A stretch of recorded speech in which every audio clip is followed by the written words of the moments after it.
दो बातें आप कह रहे हैं। एक तो जो प्रिंटिंग प्रेस थी जम्मू में थी, वहाँ नहीं करवाया गया, बल्कि एक बाहर की किसी प्रिंटिंग प्रेस से उसको प्रिंट करवाया गया। उसके अलावा जो एजेंसी पेपर कंडक्ट कर रही थी वो ब्लैक लिस्टेड थी, उसको दे दिया गया।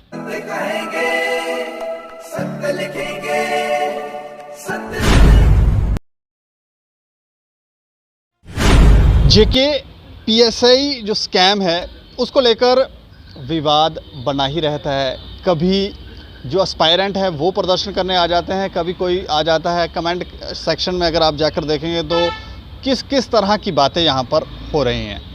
और जो एस्पायरेंट अब आए थे वो कह रहे हैं कि इसको स्कैम ना कहा जाए, ये स्कैम नहीं है, और री एग्ज़ाम या इसे स्क्रैप भी ना किया जाए। लेकिन इसके ऊपर आम आदमी पार्टी भी अपना पक्ष रखना चाहती है। हमारे साथ परमवीर जी हैं बात करने के लिए। अच्छा परमवीर जी, आप क्या इसको स्कैम देख रहे हैं या इसको आप कैसे देख रहे हैं? दीपक जी, आपका और स्टेट समाचार का बहुत बहुत शुक्रिया कि उन्होंने हमें टाइम दिया। मेरी तरफ से आपके सभी देखने वालों को जय हिंद। जेके पीएसआई, जेके एसएसबी ने जो एग्ज़ाम लिए उससे पहले एक दो एग्ज़ाम और हुए हैं। जिस फर्म को ये काम आउटसोर्स किया गया, मेरिट ट्रैक प्राइवेट लिमिटेड को, सबसे पहले तो उसकी जो की है उसकी काम करने का तरीका और कहाँ कहाँ उसने काम किया उसके ऊपर थोड़ी नज़र डालते हैं। फिर आपके देखने वाले डिसाइड करेंगे ये स्कैम है कि नहीं है। ठीक है। मेरिट ट्रैक 2018 में मुंबई यूनिवर्सिटी में बैन कर दी गई with order honourable governor of Maharashtra की तरफ से। क्यों? क्योंकि इसी तरह का कोई काम वहाँ हुआ, बच्चों का 1 साल ख़राब हो गया वहाँ पर। उसके बाद ओएनजीसी का एग्ज़ाम हुआ, Delhi honourable Delhi high court ने मेरिट ट्रैक को बैन कर दिया, वहाँ पर भी ऐसा कुछ हुआ। उसके अलावा 2 केस और हैं मेरिट ट्रैक के ऊपर। अब मेरिट ट्रैक वो एजेंसी है जिसने ये पेपर कंडक्ट किया, ठीक है। उसके बाद हमारे पास रणवीर प्रिंटिंग प्रेस है गवर्नमेंट की। आप ये बात सोचो कि आप प्रिंटिंग रणवीर प्रिंटिंग प्रेस से नहीं करवाते, वो प्रिंटिंग प्राइवेट प्लेयर से करवाई जाती है। कहाँ पर करवाई जाती है ये Jammu Kashmir state selection board का वो नहीं पता कौन करवाता है। कुछ आपके सहाफ़ियों ने, कुछ प्रिंट मीडिया में कुछ रिपोर्टें आई हैं, उनका संज्ञान लेना चाहिए हमारे एलजी साहब को और होम मिनिस्ट्री में बैठे बीजेपी के कद्दावर नेता अमित भाई शाह जी को कि जम्मू कश्मीर के यूथ के साथ ये जो कि गंदा खेल खेला जा रहा है, इसको कंट्रोल कैसे करना है। अगर खेल हुआ है तो जिन लोगों ने ये खेल किया है वो लोग जेल की सलाखों के पीछे होने चाहिए, ना कि लीपा पोती करके इस सारे सिस्टम को डिल्यूट किया जाए, गंदा किया जाए, यूथ को तंग किया जाए ताकि यूथ कहीं ना कहीं जाके फ्रस्ट्रेट हो जाए। दो बातें आप कह रहे हैं। एक तो जो प्रिंटिंग प्रेस थी जम्मू में थी, वहाँ नहीं करवाया गया, बल्कि एक बाहर की किसी प्रिंटिंग प्रेस से उसको प्रिंट करवाया गया। उसके अलावा जो एजेंसी पेपर कंडक्ट कर रही थी वो ब्लैक लिस्टेड थी, उसको दे दिया गया। ब्लैक लिस्टेड है ये। अरे एक स्टोरी और सुनाता हूँ। 2 सबसे लोअर बिडर्स बिड किया जिन्होंने, एक एन इन्फोटेक प्राइवेट लिमिटेड ने और मेरिट ट्रैक प्राइवेट लिमिटेड ने। सबसे लोएस्ट बिड थी एन इन्फोटेक की। 2-3 महीने पहले जब ये मेरे ख्याल से इसके रूरल डेवलपमेंट के कोई एग्ज़ाम हुए हैं, पंचायत अकाउंटेंट के एग्ज़ाम हुए हैं, उससे 20 दिन पहले Jammu Kashmir state selection board क्या करता है, एन इन्फोटेक को डीबार कर देता है और मेरिट ट्रैक को कॉन्ट्रैक्ट दे देता है। वो कहता है, फिर उन्होंने क्या किया, उसकी लिटिगेशन की गई जम्मू कश्मीर हाई कोर्ट में। हाई कोर्ट को Jammu Kashmir state selection board कहता है कि ये कंपनी हमारे मेयार पे पूरी नहीं उतरती, इसका कोई काला इतिहास है, इसलिए उसको निकाल दिया गया और मेरिट ट्रैक को सिलेक्ट कर लिया गया। जबकि मेरिट ट्रैक के ऊपर 3-4 केस हैं पेपर लीक करने के, मिस एप्रोप्रिएशन ऑफ थिंग्स के। उस जाली ग्रे कंपनी को जम्मू कश्मीर सिलेक्शन बोर्ड का एग्ज़ाम का कंडक्ट करवाने की चाबी दे दी जाती है।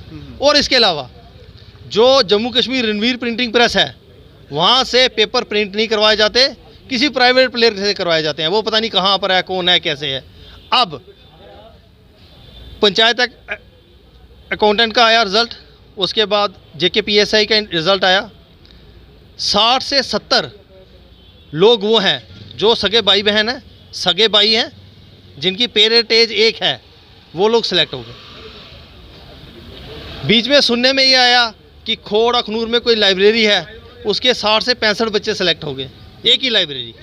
इसके अलावा कुछ लोग वो हैं जो एक ही ख़ानदान के 11-11, 12-12 बच्चे हैं। ये सारी बातें कोइंसिडेंट तो नहीं हो सकती। आप ये मान रहे हैं कि ये स्कैम ही है? मैं नहीं मान रहा हूँ, ये मैं आप जम्मू कश्मीर की आवाम को बोल रहा हूँ। आप बताइए ये क्या है, आप बताइए ये क्या है, ये किसने किया है? अगर किया है तो वो लोग जेल की सलाखों के पीछे होने चाहिए। वो लोग मलाई मक्खन वाली कुर्सियों पे ना बैठे, वो लोग आगे से लेकर के जम्मू कश्मीर के युवा के साथ, उनके फ्यूचर के साथ खिलवाड़ ना करें।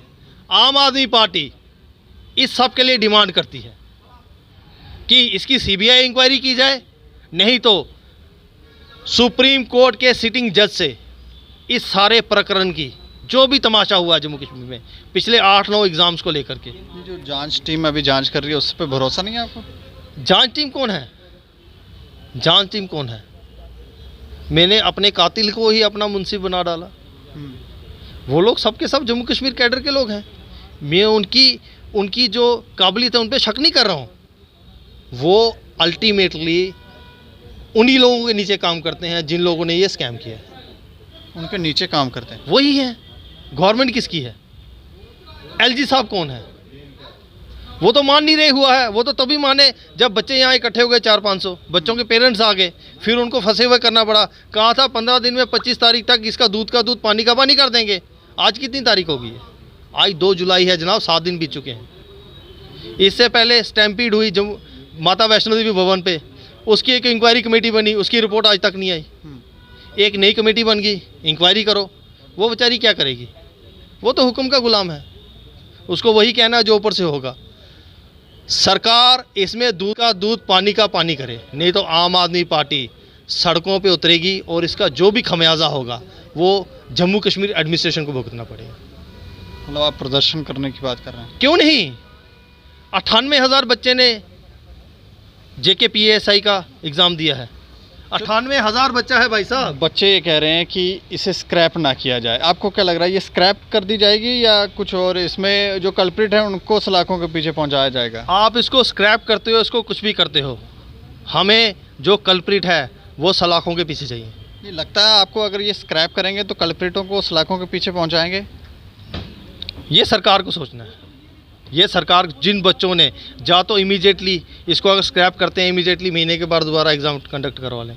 और तो और एक चीज़ और सुनाता हूँ, पिछले 3-4 एग्ज़ाम में एक बच्चा जिसके 19 नंबर आए, 21 नंबर आए, 23 नंबर आए, वो जम्मू कश्मीर PSI में 130 नंबर लेता है। ये कौन सी थ्योरी है?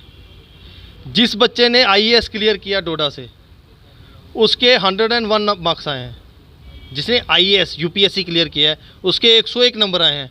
और जिसने पिछले 4 पेपरों में 19, 20, 30 नंबर लिए हैं उसके 130 नंबर आए हैं। ये कैसे हो सकता है? कुछ ना कुछ दाल में कुछ काला नहीं, पूरी की पूरी दाल काली है। चलिए, शुक्रिया हमसे बातचीत। शुक्रिया आपका बहुत बहुत। तो ये भी ये कह रहे हैं कि ये वैसे तो ये लोगों पर ही छोड़ रहे हैं कि जितनी भी इन्होंने तर्क दे के बातें कही हैं, ये कह रहे हैं कि आप बताएं कि क्या ये स्कैम है या नहीं है। और ये कह रहे हैं कि अगर इसे स्क्रैप भी किया जाता तो कल्प्रिट सलाखों के पीछे होने चाहिए, नहीं तो ये लोग प्रदर्शन करेंगे। हो सकता है आने वाले दिनों में इसे लेकर प्रदर्शन हो, लेकिन बच्चे भी परेशान हैं इससे। और जिस एजेंसी ने ये कार्य किया और जिन्होंने दिया, एजेंसी ने किया बात अलग है, लेकिन जिन्होंने दिया उन लोगों को भी पूछना चाहिए कि आपने किस तरह से दिया है। अगर इस तरह की एजेंसीज के ऊपर पहले ही एलिगेशंस थे तो इस खबर के ऊपर आप अपनी प्रतिक्रिया भी रखें और देखते रहें दैनिक सवेरा समाचार। मुझे और मेरे सहयोगी को दें इजाज़त। नमस्कार।